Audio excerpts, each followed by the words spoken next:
See you later. Bye. Take care. Bye. Bye. See you later. See you Good on luck. Friday. See you on Friday, guys. Okay. Yeah.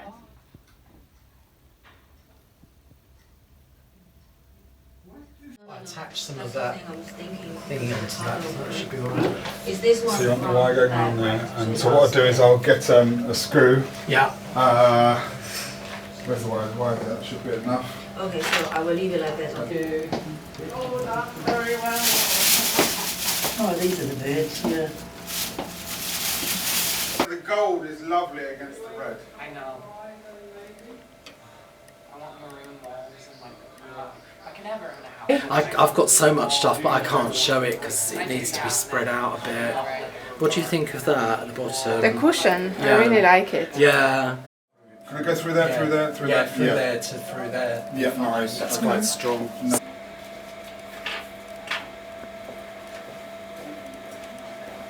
Okay, well I make jewellery and I sort of upcycle a lot of it. A lot of them are Victorian cameos, bovine stones and carved stones, semi-precious stones, a lot of coral, pearls and things like that. So I sort of emulate the sort of Victorian Georgian jewellery I really love that's really expensive but people couldn't really afford. So I try and upcycle and make it for not a lot of money and hopefully sell it on. I've been careful not to stitch it right through on either Yeah. bit of fabric because both the board and the snakes have a double thickness. What made me think of snakes and ladders, what made me think of games? I must admit I was thinking about the theme for LGBT History Month around kind of medical healthcare, things like that, and I came into the gallery and I was having a little bit of a conversation with Peter. Something he said made me think, maybe I could use sort of some notion of a game here. And the piece is actually titled No Game because it's not a game trying to access healthcare, but the reality is that people are having these different experiences of finding it really hard to access healthcare, thinking of getting somewhere and then kind of sliding back or falling back. And it seemed like the old game of snakes and ladders was a perfect metaphor for that. So the background is in pink, white and blue, which is the trans flag colours. I did all of the snakes and the ladders and the design and the ironing on and the cutting out and everything, and my wife did the assembly, which was very much appreciated. In order to kind of put a little bit more to it in relation to games, I put a range of games that I used to play with when I was younger, particularly.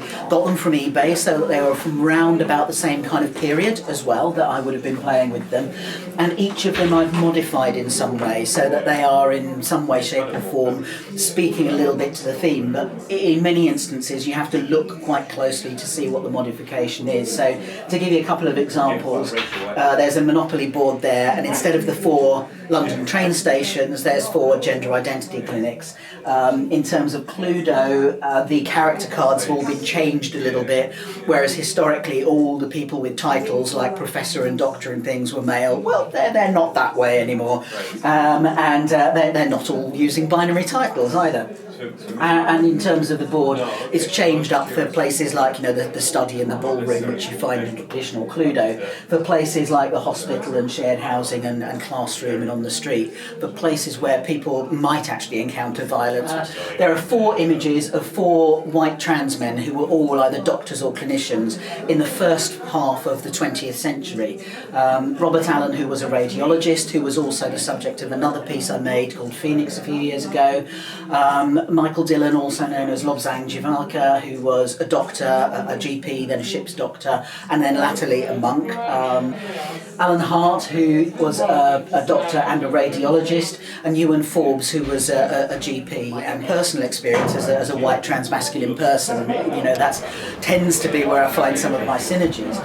But I think it also reflects very much on who actually could get to become a doctor in those times, who could hold those positions, especially as a trans person in those times, because all of these, one way or another, were trying to fly under the radar at different times. In those sorts of senses. So yeah, that's a little bit about the piece.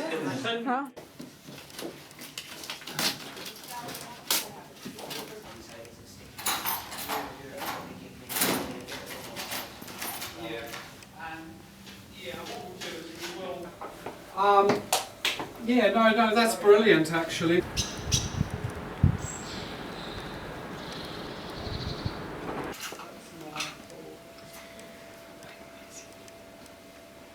Oh, and these are the... Can you do that? Used to be the first hospice in England that giving medicine treatment to HIV. They have a memorial garden, and that's like a real idea from. Like, look at the roots. Gosh. They were growing really, really good. This is more like a metaphor where we're saying like, yeah, lots of people passed away before, a lot of people died because lack of treatment. And later we're gonna put the soil on, and we also got the footprint. So all this footprint is like people walking from the past step by step, but there are patients, doctors, or people that donated money. And the grass will be growing as the shape of the footprint. The spirit is always there. And yes, they pass away, but they're always in my heart. We will not forget what happened, but we just will keep carrying on our lives, and everything gonna be more brighter and brighter.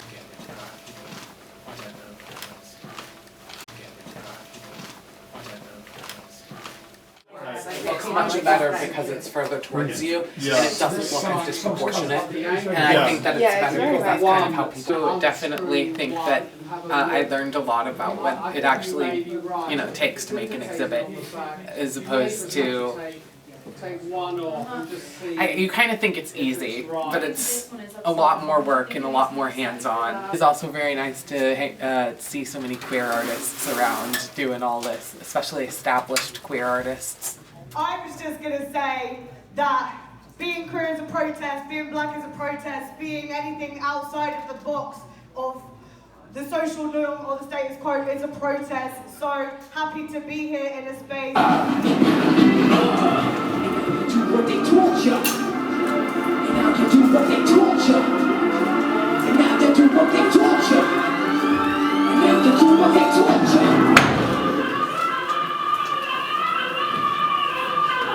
Come on! They weren't saying I thought I caused it, so my fools that weren't forcing me.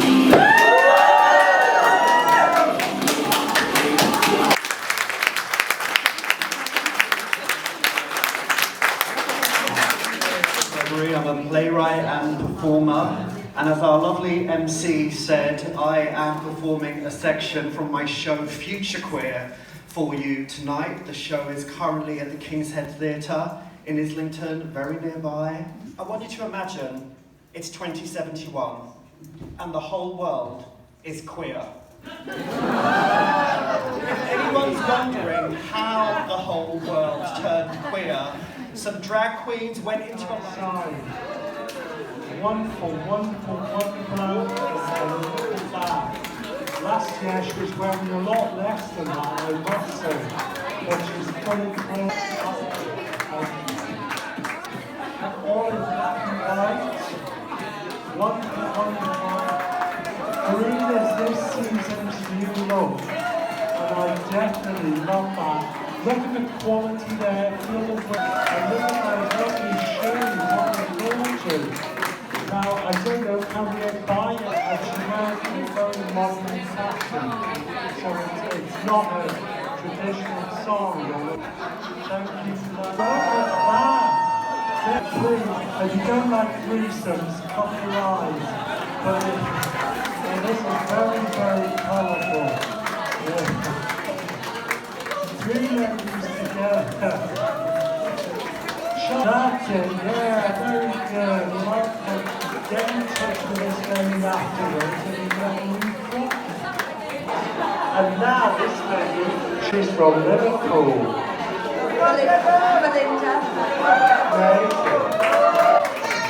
Wonderful. Gorgeous. The final viewing of the Herberts. Two little Herberts together with our lovely husband. Thank you, Peter. You really brighten up our slightly, at times, drab NHS setting, and it's always a treat to watch this exhibition building. You've really, really helped us with your 20 years of exhibitions here. Amazing. We work within one of the NHS trusts within a mental health setting, and we understand the impact that that's had, and want to inject a note of seriousness amongst the fabulousness and joy of this evening. The History Month theme this year is medicine, and we think it's important to remember the field of psychiatry and psychology has a quite literally shocking legacy in terms of our treatment of LGBTQ+ people. It wasn't just psychiatrists, but psychologists too, who were enthusiastic conversion therapists. In the words of one psychologist, Professor Jim Orford, who administered aversion therapy in Manchester whilst he was training, I look back with shock and shame on the aversion therapy program I took part in as a trainee in the 1960s. I apologise for my part in it. I feel ashamed. I apologise unreservedly.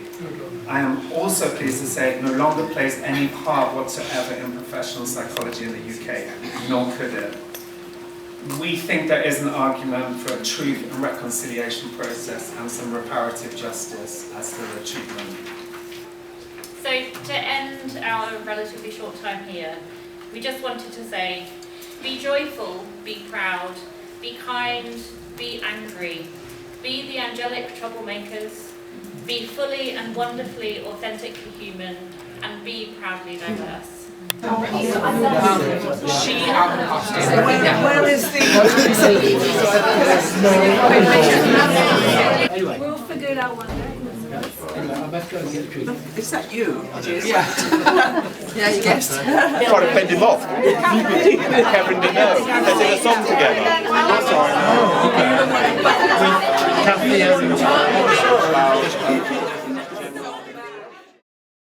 right. Imagine the scene. This is around the time that Christina Jorgensen came back from Denmark, having transitioned.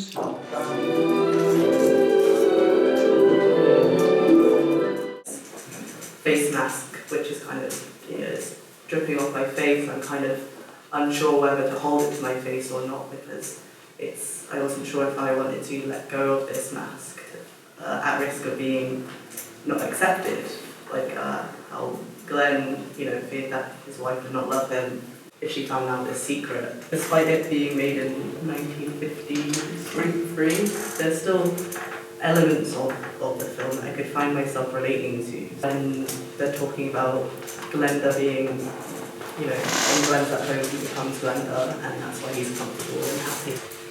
In my experience, sort of that gender exploration happened in private before I could expose it to the rest of the world. About a lot of my work that I make is based around this struggle, this sort of symbiosis between my art and my gender experience. I found it really interesting in the film about, they were saying that Glenda was a kind of character that Glenn made. And it made me think about myself in the past, where I was kind of figuring out my own gender identity, my identity as a trans man. And as a kid, I was always drawing, very androgynous characters, kind of creating these different realities for myself on the page that, I couldn't yet embody myself. Thankfully, these days, I've started hormones, and I'm raising money for my own top surgery, and these things I used to imagine, these characters, are now becoming a reality for myself.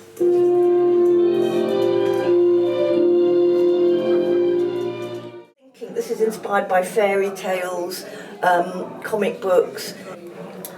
It was inspired by a series of very profound losses I've experienced in recent months, but also ties in with my old professional life. I used to work with families, parents and children who had either lost a parent or a child. There was a real shortage of material around supporting the realities of less traditional families, including LGBT families, of which I was one back in the 1980s. And the point here is a reference to the book when Jenny lived with Eric and Martin, which caused the Tories to ban the promotion of homosexuality in school and led to a decade of very, very huge difficulty in finding any resources that could support families who were still going through traumas in those times. Also accessing healthcare, say as a co-parent or a non-legal guardian, because there was no possibility of being a legal guardian back then in the 80s. How different things are now, where hospitals will do their best, whatever type of family you are, they will support you when it comes to the really difficult times. And one of the most important things with children that experience trauma is that they get a chance to find a way to create a narrative of their life.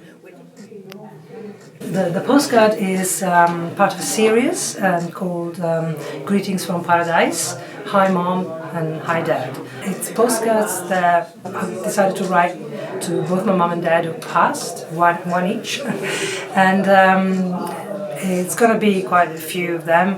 I wanted to take an opportunity to talk about, to let them know things about me that I'd never shared with them, and to start a conversation that we never really had. But at the same time, I wanted to have a juxtaposition about like the sad part and the happy part of me, because there's a photograph of me in a very gay land, a happy land, where I can be myself, and I'm very happy about who I am and who I can be. Unapologetically and with a lot of fun as well. And then on the other part of the postcard there is this very short message about how I am very happy now, and I wish I could share that with them. So it's all about communication, really, because I think that we often are a bit afraid or are scared to share things about who we really are, things that are deeply us, scared of reaction, of not being accepted, especially by the loved ones, the people that we love. I am actually an art therapist, and one of our conferences we were doing things about the interaction between children and parents, and that kind of direct looking, which never happens as we grow older because it's too intense, and so very much they were looking straight out. But with these, I called them sidelong because these are more looking out at you and you're not quite sure. I mean, hopefully they're kind of slightly seductive. But also I feel very often images of male figures are kind of something about the power and the strength, but I wanted there to be something quite submissive and maybe a bit vulnerable about them. Art is therapy, totally, and I didn't always know it. I had a difficult childhood and a bipolar mother, no art, no music in my home, but I found art and I absolutely love it. And an awful lot went on in between, but I'll just go straight to my brain tumour. Everything I was doing in life was threatened. I have a mask from my radiotherapy in my studio now, and I found I was using masks without realising that they were referring to what I've been through. I am neither LGBT nor Q. I am a huge ally. So I'm thinking about what it's like to be a gay kid, especially back in the day.